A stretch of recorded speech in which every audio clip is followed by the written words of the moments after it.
And it's welcome to this condensed history of BSA motorcycles.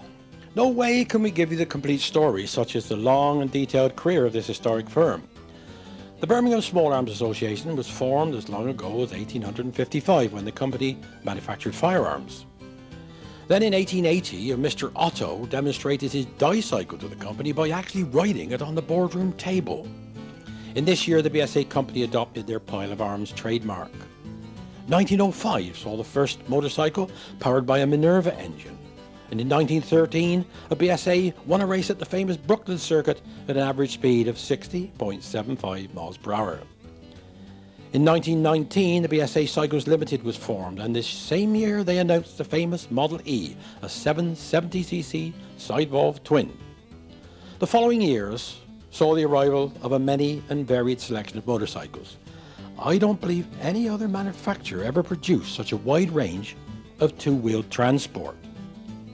Through the 50s and 60s, BSA did their best at keeping up with progress, designing and building unit singles and twins. In 1968, a three-cylinder machine hit the headlines, the 750cc Rocket. There's certainly no time here to list the number of awards achieved by BSA and their riders, but despite this, the 70s saw BSA devastated by heavy trade losses.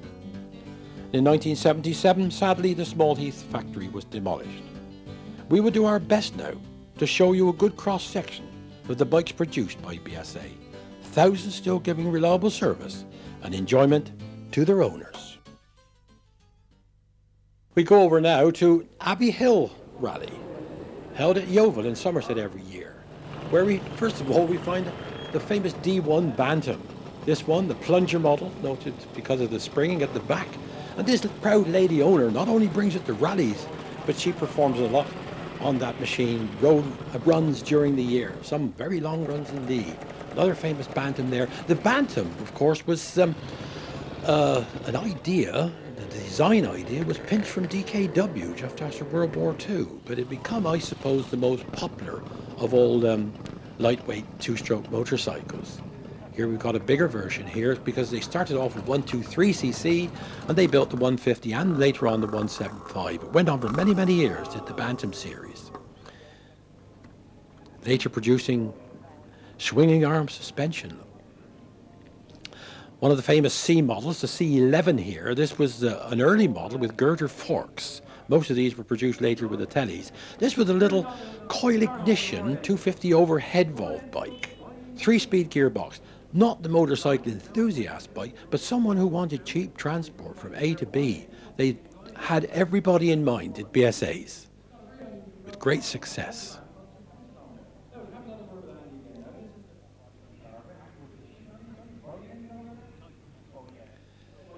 Always pick out that old BSA back mudguard with the ridge down the middle of it too. There she is, the C11, the girder fork model. That must be one of the early ones just after World War II. Another proud Bantam owner here, showing off his original Bristol registration. Just a little grid carrier on the back mudguard there, but some of them put a pillion on to take the passenger on. Not a very fast performer with two up, but nevertheless a reliable little motor indeed.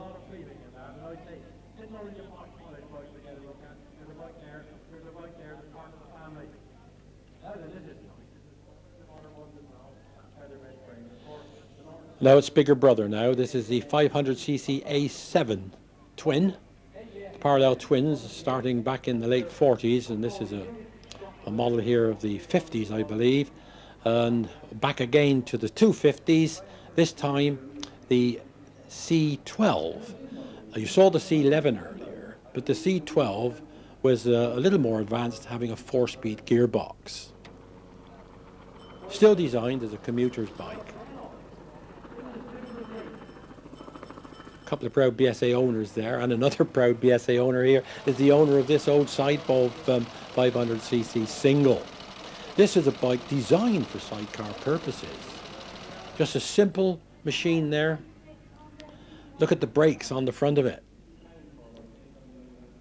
None of your modern disc braking there. Hand change, And the big footboards there to make it more comfortable riding. Hand change, you can just see the top of the oil pump where you fed your oil through by your own hand pressure.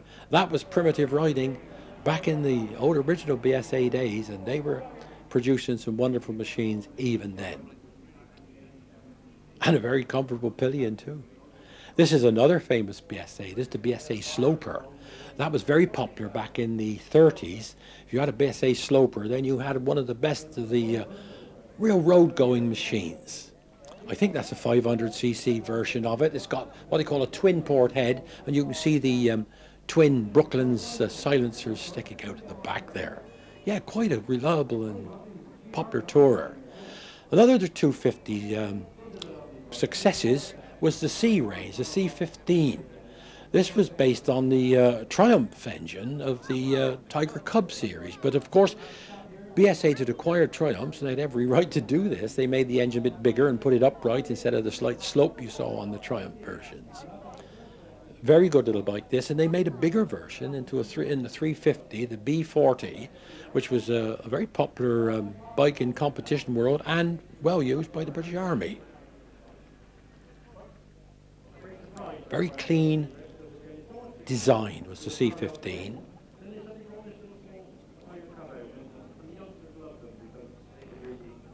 Light to handle, a pleasure to ride, and so was this old 252. Back in the 1930s is the date of this one. You see the hand change and the push rods going up the side there. An unrestored looking bike. I love to see them like this. It just gives you some idea how well they were put together in the first place to stay in reasonable condition for so many, many years.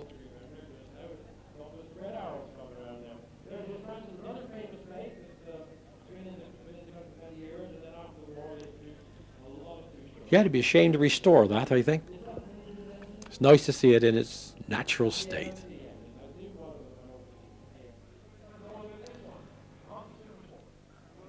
Happy BSA owner there on his C15. It's the attractive blue model. Of course, through the 60s, bikes became much prettier, didn't they, to compete with the Japanese imports. And this is what saw the end of the British motorcycle industry, unfortunately. We tried to progress, but we've still hung on to our past. There's one of the last of the Bantams, the 175cc. Now we go over to the South Wales BSA Owners Clubs and chat to some of the proud owners there. This is one of the meetings that the BSA Owners Club has. The branches, each branch has their own camping weekend. This is the South West Wales camping weekend in Llanfynydd near Carmarthen, and we have them all over the country during the summer. Well, and winter come to that, and you know, and we probably get 30 bikes at each meeting, although we have got 4,000 members nationally. But not all turn up, as you understand. And as we're all getting older, less and less turns up. Well, this is a BSA B31, a 350cc bike. I bought it 2.5 years ago, already restored. And we take it around the shows. Well, I ride it as well, it's MOT'd and what have you. And we take it around the shows and put it on the club stands. And at one of the rallies we went to, we met the chap that used to ride it around the fields as a youngster. So it's been around a bit, but it has got a Glamorgan number plate on it, so it's more or less still at home, if you know what I mean. And it's firstly as it come out the factory, because in 1953, when this came out of the factory, the Korean War was on and there was a lack of chrome. And so this is one of the models that was never had the tank chromed, because most BSAs in 52 and 54 got a chrome tank. But this, as it was the Korean War was on, there was a lack of chrome. But other than that, it's virtually standard, except it's got stainless steel spokes and nuts and bolts on it now. It's less clean in that way.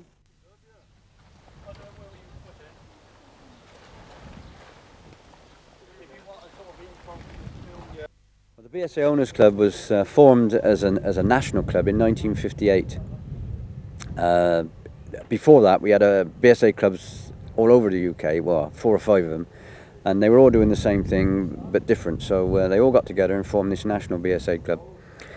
And then I joined back in the early 60s when there was only about 300 members, and now we're up to 4,000 members in the UK alone. My job in the early days as public relations officer was creating new branches. We used to go off and create new branches either through the press or events and things like that. And now we've got something like 21 to 25 branches in the UK. And besides that, we've now got around about 30 or 40 clubs in the world. We've got 4 or 5 in America. We've got 3 or 4 in Australia. And each year, all these clubs do get together at an international rally. Next year, the big international rally is being held in Australia. The bikes are being shipped over, and the members will travel over independently and meet up with their bikes later on. This year, in 3 weeks' time, is the big international rally in Holland.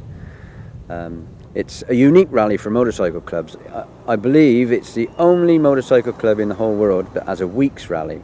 Most rallies are only held for weekends, but we have been running our international rallies now for some 38 years, and they comprise of a week. They're very, very controlled. That they must meet a standard. We have a dinner dance, we have bus trips out so that the bikes are rested for a day. We have club runs out obviously nearly every day. And you must be a BSA owner to attend. The BSA Club branch at South West Wales was formed about, I think it's 3 years ago now, by myself and Paul Davis, that I've known for years. Because I've always been into BSAs, and we had a BSA club in Wiltshire, which I ran for from 1968 up until when I moved to Wales in 1989. And always wanted to start another BSA club because there were so many BSAs about. We're lucky we've got a good working club because over those 3 years we've now built up to one of the biggest branches in the UK, which is some 55 members or so. We do all sorts really. We have talks, club runs out. We have inter-club activities with all mate clubs from Carmarthen and the surrounding area. Every year we have one of these camping weekends. Each branch, we've got about 21 branches in the UK, and we're the only branch left in Wales now. And each branch takes it in turn to put on a weekend, normally running from Friday to Sunday evening, sometimes over bank holidays, where we invite all the other branches from the UK and, in actual fact, all the other clubs from Europe to come and visit and bring their BSAs. Things have changed a little to what it used to be. Most people now decide to bring their bikes on trailers rather than ride them the whole of the journey. But then we take them out on a club run like we've done today, some 55 miles, all up through what we call one of the most picturesque areas of Wales, up through Pimp Saint and up through the gold mines and right up through the valley to Limbriani, and then they return back then on some decent roads, back through Randymoyne and through Llandovery back home again. I bought this 1948 BSA M21 about 2 years ago. I was also already a member of the Triumph Owners Club, so about 3 months ago I joined the BSA Owners Club. I restored it myself. I've had quite a bit of a problem with the engine.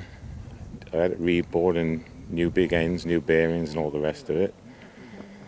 I ride it quite a lot, most weekends, especially when the weather's nice. We just come back now on it. And it's been quite a good old plodder. It goes quite well, starts easily. It's actually an old sidecar bike, which is what they were made for originally. Because the side valve 600cc engine. It's got a separate pillion seat on it. It's not very comfortable to ride on, but does the job. I've been interested in motorcycles since I was a teenager. I used to have a lot of them, but then I left them alone for a long time. But in the last 5 or 6 years, I've gone back into them because it gives me something to do in my spare time. And I am an engineer by trade, and it gives me a bit of engineering to fiddle around with old bikes rather than new bikes. I don't have anything to do with modern bikes, only anything before about 1975 I'm quite interested in. But any make, any model, more or less.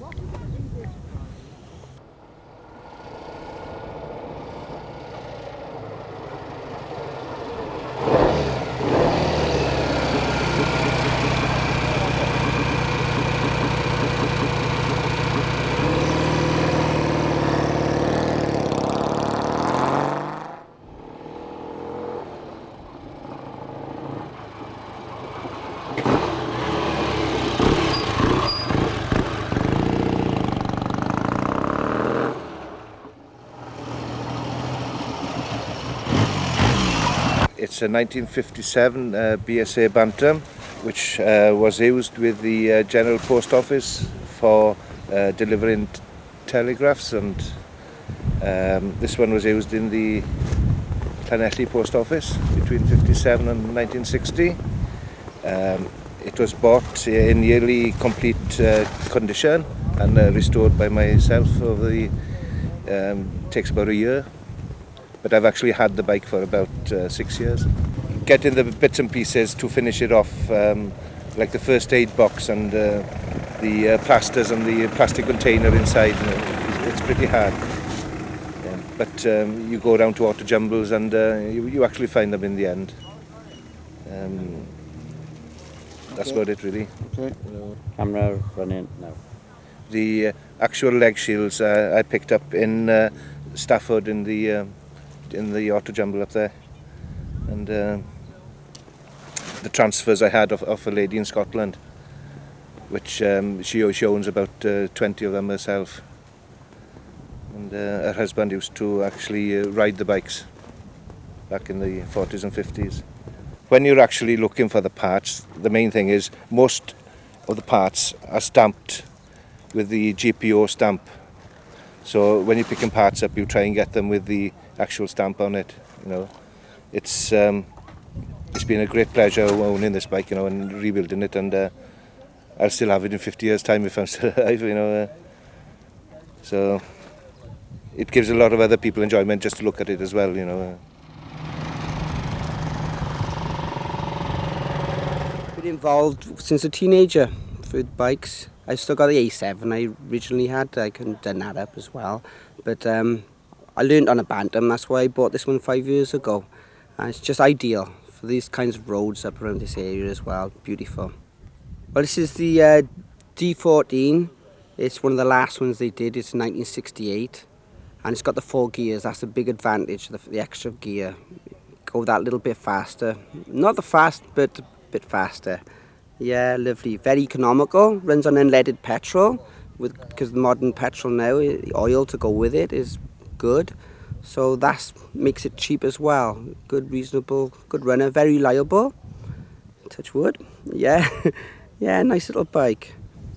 The Bantam's always been a very popular bike, especially for learning. Very popular, and that's why I like to take it to a local show or any show.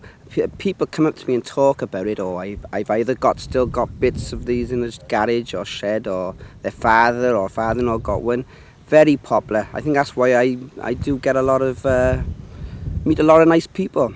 Yeah, they all say, oh, I got bits and that. Very good. And still going strong in the year 2000. So I think, yes, very good bike.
the original owner of this bike. He bought it as it is. He drove it from 59 through to about 70. Then he put it in the garage, took it apart, and then it stayed there until he died in 86. And it saw light again, then again when his son got it MOT'd in 86 to sell it, basically. And it was sold to a dealer, and it still didn't go out. The dealer split it up and sold the bike separately, and the chap did 40 miles on it, didn't like it, brought it back to the same dealer, and the chap I bought it from happened to go into the garage 4 years ago after a motorcycle and sidecar, and he put it together for him, and that's it. And that's how I got it. I saw the bike advertised over near Norwich in one of the motorcycle books, and we decided to go and look at it. And as soon as we saw it, we bought it. A10 1959, done 27,500 miles from new. It's been stored for 11 or 12 years.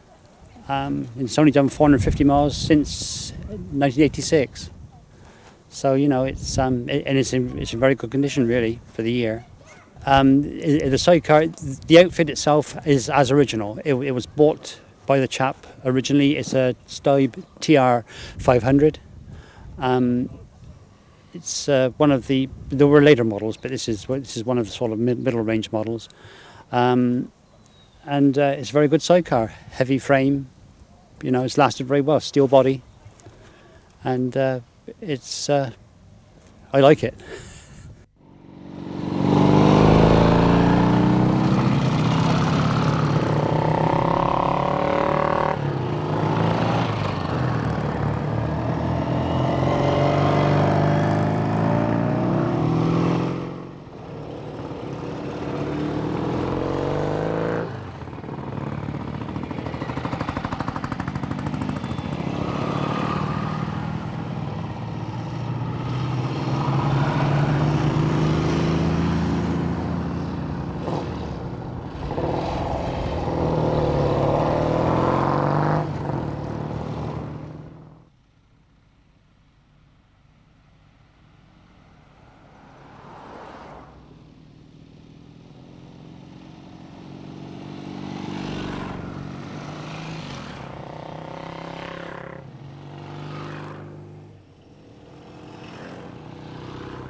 This particular bike is a 1959 BSA A7 Shooting Star 500cc. I bought the bike about 5 years ago, and over the last 5 years I've done most of the renovation work on it myself. The engine was rebuilt by professionals, and over the last 4 years, I've now used quite a lot of the bike. I've shown it successfully in many shows, and she's been totally reliable over the last 4 or 5 years. I bought it from an owner down in the West Country, and the bike was actually complete when I bought her, but she needed a total restoration work. And I started the restoration work about five years ago, and this is the result, the end result on it. Like.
My particular bike is a BSA Barracuda, made in 1967. It's basically a stage between the C15 and the Starfire. I've owned the bike for about 6 years now, and I managed to trace the history back to when it was originally delivered back in Kent, I believe in 67, when it was originally red in colour, which is a bit of a rarity because they're mostly orange or blue. The Barracuda was 250cc's in its day, was a sports learner 250 of its time, but because of that it's very fragile, and even though it will scoot around quite quickly, it won't do it for very long. So when you do ride it, if you treat it a little bit of respect, hopefully it'll pay you back with a reasonably long life. I've had the bike now for 6 years, and in that time it's had a mechanical rebuild, and its longest journey it's ever done was a 3-day trip to Inverness about 2 years ago for the International BSA Rally in Scotland. And apart from 1 or 2 small electrical problems, she behaved very well all the way there and all the way back. So I intend to keep her for as long as I can and just keep pouring money into her. Hopefully not too fast. My attraction of BSAs, I've always had an interest in them, I think since I've been reading motorcycle magazines, but they're easy-going machines, they're not too complicated. They're not trying to keep up with the times, obviously because the factory's closed now, but they're just nice club bikes to ride around on with like-minded people and enjoy yourself, and not have to race around at super fast speeds. You can have a pleasant afternoon's ride, not go mad, and enjoy it.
Well, I'm the owner of a BSA Rocket 3. It's known as an A75. It's a 750cc motorcycle.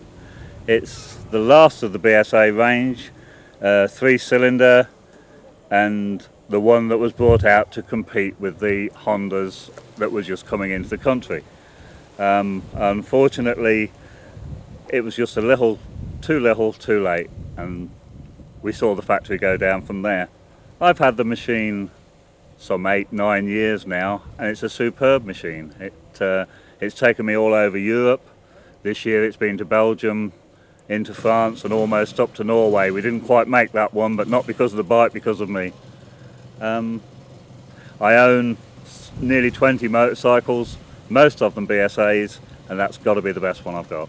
I became the owner of the bike some 7 or 8 years ago, and I bought it because I'd always wanted one as a young man. I'd actually raced one for a little while for a sponsor, but never could afford to own one. So as I got older, the children moved off, I was able to afford what I want, and the BSA Rocket 3 was one of the first things I bought. As I say, the road bike is very similar to the racing bike, and I've been very happy with it.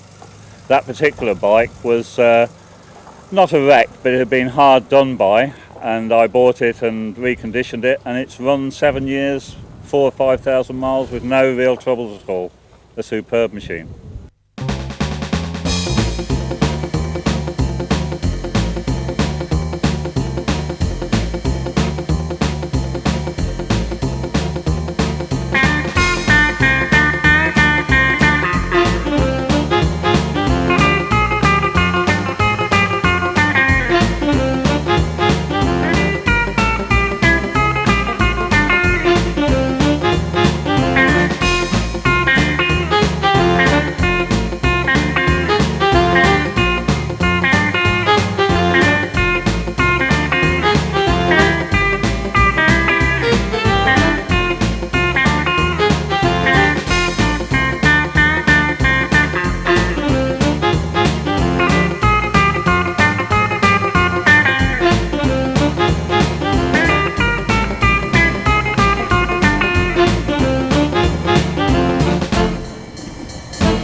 This particular motorcycle is a 1960 BSA Super Rocket.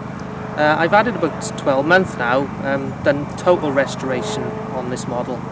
The chap I bought it off, it had been in his garage for 20 years with no spark plugs in, and originally was in calf race style. So I've spent a lot of time going to auto jumbles and various shows and trying to get the correct bits to put it back to as you see it today. I'm very pleased it's come out like this. Still a few more things to finish, but not much more, hopefully.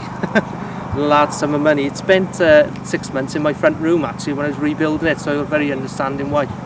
But it's a 650 twin cylinder pre-unit motorcycle pre-unit motorcycle. It's actually, again, this is actually 10 years older than me. My particular interest, I prefer the BSA really to many motorcycles because they don't actually make BSAs anymore, whereas they still manufacture Triumphs.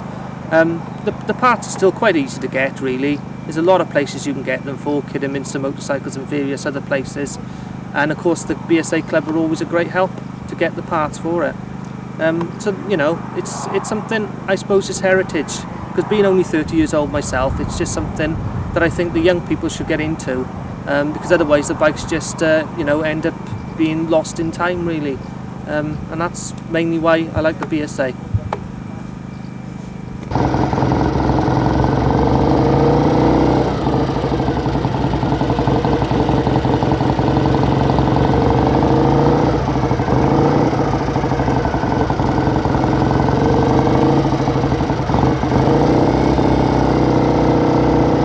This is a 1957 BSA Rocket Gold Star replica of a 1962 version.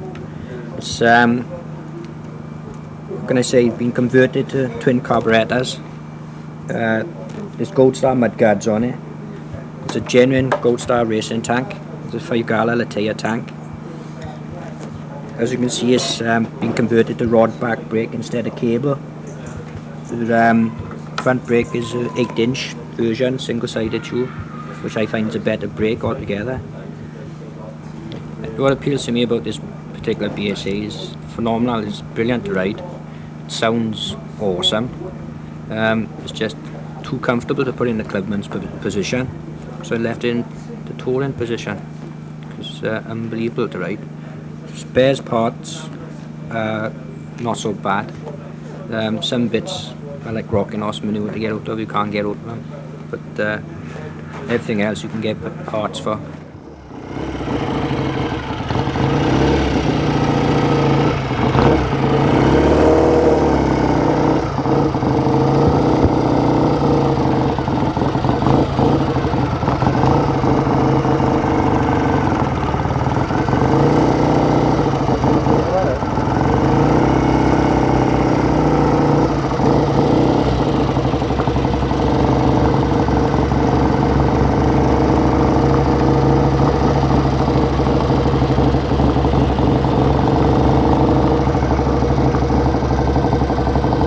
Now we're going to have a look at another rally now.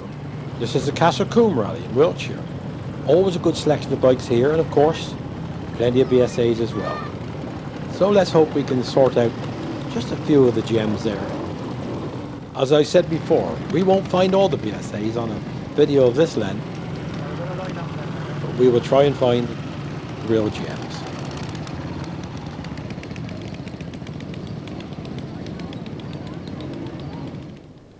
Nice start there with one of the A7 Star twins.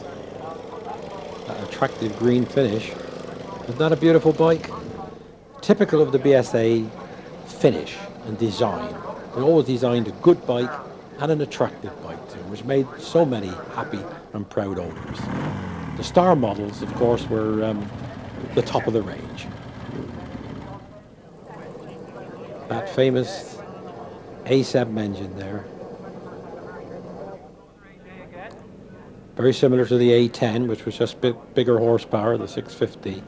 But they give a lot of satisfaction throughout the years. Here we are, our old friend back again with a sidecar on, complete with the carbide container down there. You used to put water on that to make the actual lighting. There was very little electronics in the BSAs of that era, or any other machines that come to that. Hard to realize how they work now that we're in this age of the computer. But whatever happened with those bikes, it was a result of you doing it. There was nothing to help you electronically at all. It was all, the result was what you fed into it. Another of the last of the B31s, this was a very famous range, a 350 big single. They built a 500 version as well. The 31 was a very popular 350, rugged and reliable. Became a little bit heavy towards its end, but here we have the BSA logo with the famous pile of arms trademark. Fine example of a fine bit of machinery.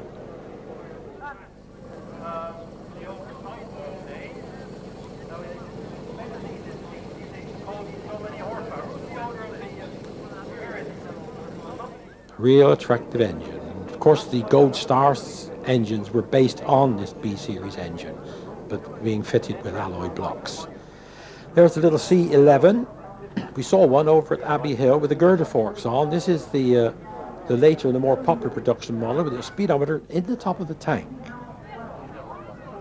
And of course, there's no chrome on that tank. This would be around about 1952 when there was a chrome shortage, and BSAs and other manufacturers had to use a bit more paint.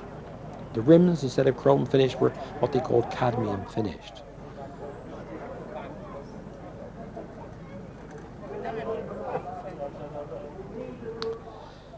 Good optimistic speedometer that'll take you right up to 90, but I doubt if you get up to the further than the 60 on the level on a little 250 C11. Very reliable, and as I said before, so it's easy to start. The ideal cheap commuter machine.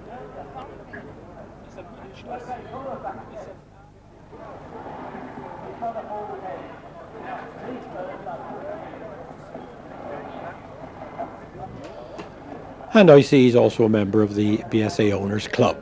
Good for him. Ideal way to keep in touch with other BSA owners, and useful for obtaining spare parts, which are quite plentiful.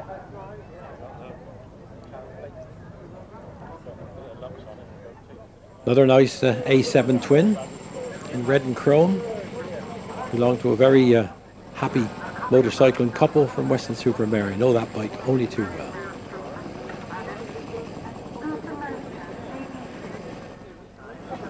Once again, the good example of BSA's attractive design.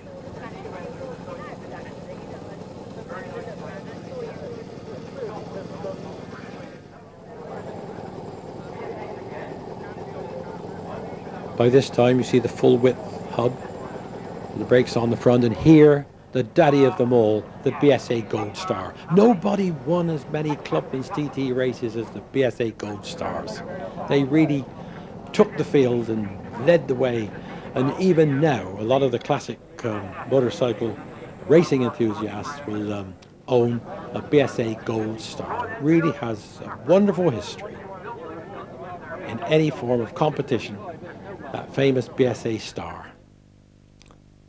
Gold Star singles.